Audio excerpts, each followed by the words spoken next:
Hello guys! Welcome to my channel. So for today's video, ang ituturo ko sa inyong kanta ay ang kantang Kisame by Rodessa. Okay? Pero bago natin simula ang video tutorial na ito, kung bago ka lang sa aking channel, please subscribe and hit the notification bell icon down below para updated ka sa mga susunod na video na i-upload natin. Okay? Tara, simulan na natin guys. So sa kantang to guys, ang chords na kailangan lang natin sa buong kanta ay tatlo lang. So, kailangan natin ng C major 7, D, tsaka E minor. Yun lang na tatlong chords na kailangan natin. So, C major 7, ganito guys. First, second fret, first, second, third fret. So, nga pala yung kapo nyo, lagay nyo sa third fret. Okay? Tapos, sa C major 7, ganito siya guys. Yung middle finger nyo nandito sa second fret, dito sa fourth string. Tapos, itong ring finger nyo nandito sa third fret ng fifth string. Ayan, third fret, fifth string. So, fourth and fifth string yan. Ayan, ganyan siya. C major 7, tapos D. So, hindi guys, ganito. Ito sa first string, ito dito sa third string, ito dito sa second string. Ayan. Ayan yung D. Tapos yung E minor, ganito siya. Ito sa fifth string, ito dito sa fourth string yan. Yung dalawang yan, okay? So, yun lang mga chords na kailangan natin guys sa buong kanta.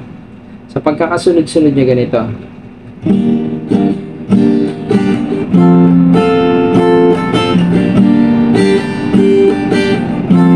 Okay, so C major 7, tapos D, tapos E minor, tapos D.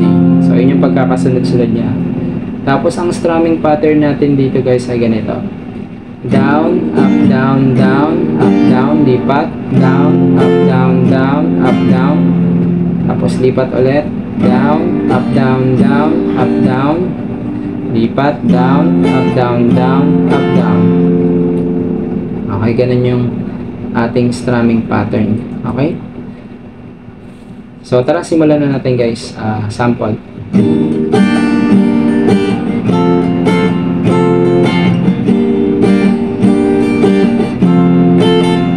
Ganun lang siya guys. Okay? So, lagyan na, so sa intro muna tayo. So, sa intro yun lang din. Gawin mo lang to na isang beses.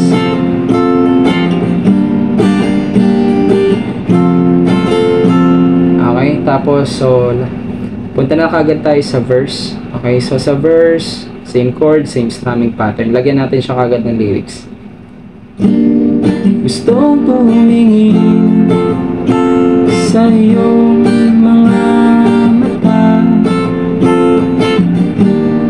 na naglilingning kahit nasaan ka pa. Pero bakit ba ang layo mo laging magkabilang mundo? Pero bakit ba ang layo mo pwedeng sa'yo lang ako? Ayun yung ating verse.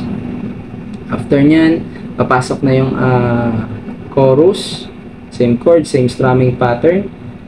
Nakatitig sa kisame, kakaisip kung paano sasabihin sa iyo na gusto kita. Yan.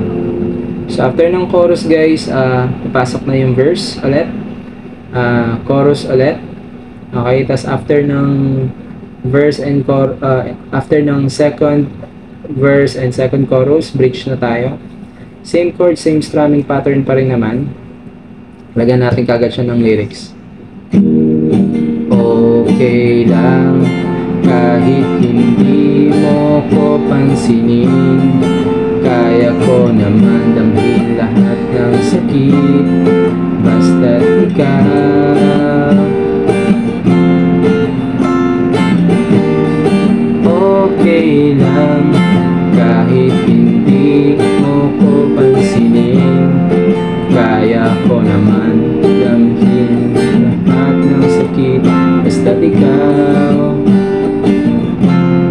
after ng bridge, last chorus na tayo guys. Sa last chorus, 2 beses mo lang gagawin yung chorus guys. Same chord, same strumming pattern. So, diba? Ang dali lang guys.